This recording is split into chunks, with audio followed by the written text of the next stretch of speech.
جو وقف ہے یہ کلیئرلی مسلمانوں کی پراپرٹی ہے اور اس میں مسلمان ہی مداخلت کر سکتا ہے، کوئی اور مداخلت نہیں کر سکتا۔ وقف املاک میں کیوں دوسرے مذہب کا آدمی عمل دخل کرے گا؟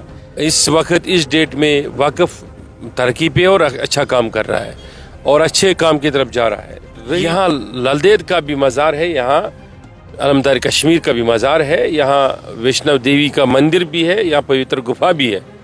تو اس حساب سے یہاں کی صوفی ٹریڈیشن کو، صوفی ثقافت کو، صوفی کلچر کو، اس سرزمین کو ایسی چیزوں سے پاک رکھنا چاہیے۔ اس میں کوئی شک نہیں ہے کہ بہت ساری پراپرٹیاں ہڑپ کی گئی، بہت ساری پراپرٹیاں ایک کے نام پر نکالی گئی، پھر اس نے دوسرے کو بھیجا، یا جن کی ویلیو کروڑوں ہے اور ان کو کوڑیوں کے دام بھیجا گیا ہے یا لیز پہ دے دیا گیا، اس میں کوئی شک نہیں۔ اور ان خدشات کو ملک بھر میں اتنا پھیلایا گیا اور لوگوں نے اس کو دیکھا، سمجھا، اور یقینی طور لوگ ایک بے امنی کی اور بے چینی کی صورت محسوس کر رہے ہیں۔ پورے ملک کا ہر ایک مسلمان، ہر ایک اقلیت میں رہنے والا، یہ ضروری نہیں خالی مسلمان، یہ باضابطہ طور پر محسوس کر رہا ہے کہ مجھ سے میری آئیڈینٹی، مجھ سے میری شناخت، مجھ سے میرا مذہب، مجھ سے میرا چین، مجھ سے میری جب شناخت ہی چھینی جا رہی تو زندگی کا کیا مقصد رہتا ہے اس کے پاس؟ اس وجہ سے مسلمانوں کے اندر خوف ہے، نہ کسی مسلمانوں کے اندر بلکہ ساری اقلیتیں جو ہے،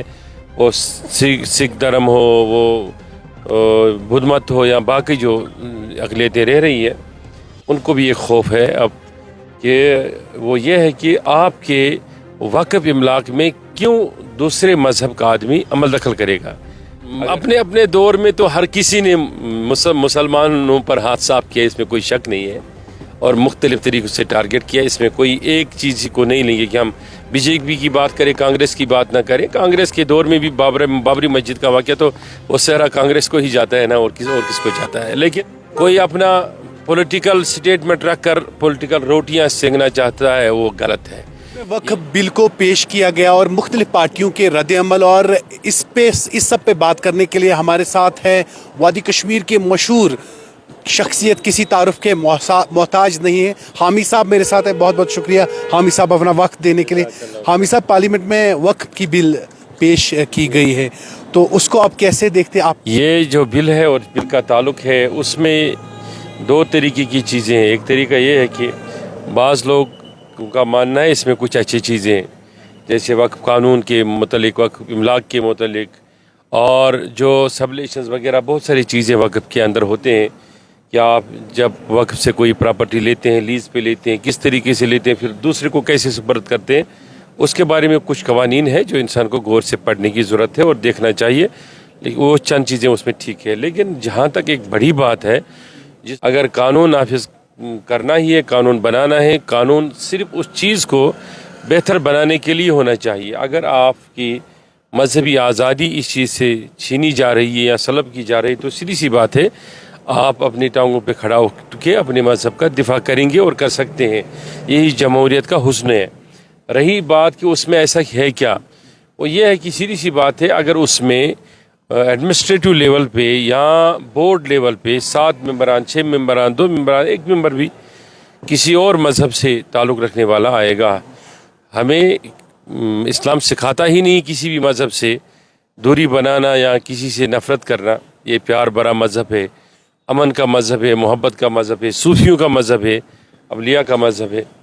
لیکن رہی بات کہ یہ ایسی بات ہوگی، اگر کوئی کہے گا کہ گرودوارا پربندک کمیٹی میں کسی مسلمان ٹرسٹی کو لایا جائے، بورڈ ممبر کو لایا جائے، یا افسر کو لایا جائے، یا کسی بھی جین دھرم کے مندر میں، ٹیمپل میں، یا سائی بابا چیریٹیبل ٹرسٹ ہے، یا ایسے کہیں ٹرسٹز ہیں، ان میں مسلمان کو لایا جائے، یا کسی اور مذہب سے، یا مسلمان کو لایا جائے، کسی اور مذہب سے تعلق رکھنے والا کو لایا جائے۔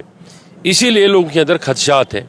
جیسے آپ نے کہا، آپ نے اس پوری چیز کو ایلابریٹ کیا، لوگوں کو خدشہ یہ بھی ہے کہ مسلمانوں کے اوپر یہ اٹیک ہے، مسلمانوں کی زمینیں کھانا چاہتے ہیں، مسلمانوں کی شناخت پہ خطرہ ہے۔ تو آپ کو لگتا ہے کہ اس پہ بھی پالیٹکس ہو رہی ہے کہ سچ میں اس بل میں کچھ ایسا ہے جسے مسلمانوں کو ڈرنے کی ضرورت ہے؟ دیکھیے، ڈر کیوں محسوس ہو رہا ہے؟ اس لیے کہ جب ایک معمولی سا وکیل اٹھ کر کورٹ میں جاتا ہے اور صرف اپنے ملک کے اندر جو اس کے پاس ایک نظام ہے پیچھے، اس نظام کو فالو کر کے وہ جاتا ہے اور وہ कोर्ट से आर्डर लाता है, कहता है कि चलो फला मस्जिद की खुदाई होनी चाहिए। ख्वाजा मोइनुद्दीन चिश्ती जहाँ जो एक आस्था का मरकज़ है, न सिर्फ मुसलमानों के लिए बल्कि हिंदुओं के लिए भी, सब मज़ाहिब के लिए, उसकी सर्वे की जा रही है। तो इस तरीके से मैं समझता हूँ कि एक लंबा लिस्ट है, फ़हरिस्त है, हम मैं ही नहीं समझता हूँ बल्कि, तो इसीलिए लोग इसको बड़े बेचैनी से महसूस कर रहे हैं और देख रहे हैं और सरकार पे नजरें जमी हुई हैं। अभी सब जैसे आपने कहा कि जब हम हिंदू भाइयों की बात करते हैं, सिख धर्म की बात करते हैं, वक्फ बोर्ड की बात करते हैं, तो इसमें वक्फ बोर्ड बाकी कम्युनिटी के लोग इंटरफेयर कर सकते हैं, मगर हिंदू मज़हब में क्यों नहीं या सिख मज़हब में क्यों नहीं, वहाँ पे हम ऐसी चीज़ें नहीं देखते। तो इसी में क्यों? क्योंकि हमने काफ़ी सारे लोगों ने बात की, लोगों ने कहा कि खाली मुसलमानों के साथ ही ऐसा क्यों है? मुसलमानों का जो ताल्लुक़ है हिंदुस्तान में, ये इंडोनेशिया के बाद सबसे बड़ी पॉपुलेशन है जो है मुसलमानों की, वो हिंदुस्तान में है, इस मुल्क में, हमारे मुल्क में है। इस वजह से महसूस किया जा रहा है कि ये सबसे बड़ी अक़लियत है। इसके बाद बाकी अक़लियतें, जो जैसे आप क्रिश्चियनिटी की बात करेंगे, आप बात करेंगे सिखिज़म की, आप बात करेंगे और जितने मज़ाहिब हैं, तो महसूस ये किया जा रहा है कि पहले इस वक्त इस्लाम को टारगेट किया जाएगा, मुसलमानों को टारगेट किया जाएगा, और उसके बाद जो बाकी अक़लियतें हैं उनको भी धीरे धीरे टारगेट किया जाएगा। वरना इस पे तो इससे पहले भी कवानीन बन चुके हैं, उनमें तो साफ ये ज़ाहिर है कि जो वक्फ़ है ये क्लियरली मुसलमानों की प्रॉपर्टी है और उसमें मुसलमान ही मुदाखलत कर सकता है, कोई और मुदाखलत नहीं कर सकता है। न सिर्फ जम्मू कश्मीर की, जम्मू कश्मीर से बाहर भी और यहाँ भी शिया की अपनी इलाके हैं, शिया की अपनी ट्रस्ट्स है, शिया की अपनी अपना बड़ा अवकाफ है। लेकिन जो वक्फ बोर्ड, जिसको हम ये वक्फ बोर्ड कहते हैं, जो हुकूमत के तसल्लुत में होता है, या जिसका तायुन या जिसकी चेयरपर्सन या जिसका बोर्ड गवर्नमेंट तायुन करता है, वो उसमें शिया इमलाक शामिल नहीं है।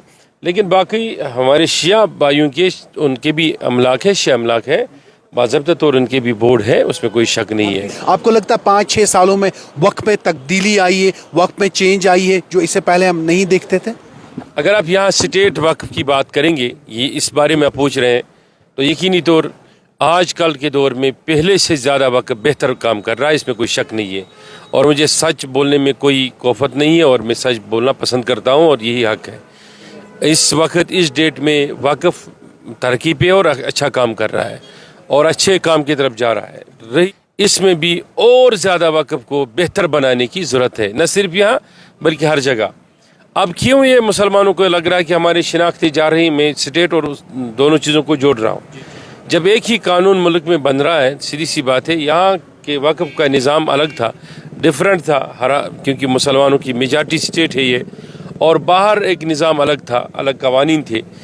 इसमें प्रॉपरली हमको इसकी शिनाख्त ज़िंदा करने के लिए, मजबूत करने के लिए, इसको सही करने के लिए, मजबूत करने के लिए, डिजिटलाइज करने के लिए हमें और काम करना चाहिए, न कि शिनाख्त छीन कर अपने तसल्लुत में लेकर। मगर यहाँ की रीजनल पॉलिटिकल पार्टीज हमने देखी, उन्होंने एतराज़ साफ तौर पे जताया इसके ऊपर, बोला ये मुसलमानों के ऊपर अटैक है, चाहे नेशनल कॉन्फ्रेंस कांग्रेस या PDP की बात करें।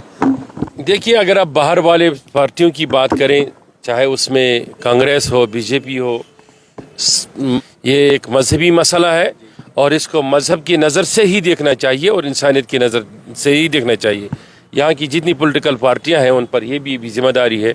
हम चीख के थक चुके हैं कि किसी तरीके से यहाँ मुनशात और है, कम से कम मुस्लिम मेजॉरिटी होने की वजह से ही न सही यहाँ की सरकारें और पॉलिटिकल लोग ये भी कहते हैं कि वो हमारे एजेंडा में ही शामिल ही नहीं है और वो उस पर बात ही नहीं करते हैं। वो तो ये कानून साजी उस पर तो ला सकते थे ना, लेकिन अगर इस चीज़ को अब हम खालिसतन सियासत के लिए इस्तेमाल करेंगे तो ये गलत है। हमें इसे सियासत के तराजों से नहीं देखना चाहिए, बल्कि बराह रास्त एक मजहबी मसला है, इसको हमें मजहबी तरीके से ही टैकल करना चाहिए। बहुत बहुत शुक्रिया। मौलाना हामी साहब थे हमारे साथ, जिन्होंने क्या कुछ कहा वक्फ बिल के ऊपर, इन्होंने बातचीत की और इन्होंने कहा कि मुसलमानों को डरने की ज़रूरत नहीं है।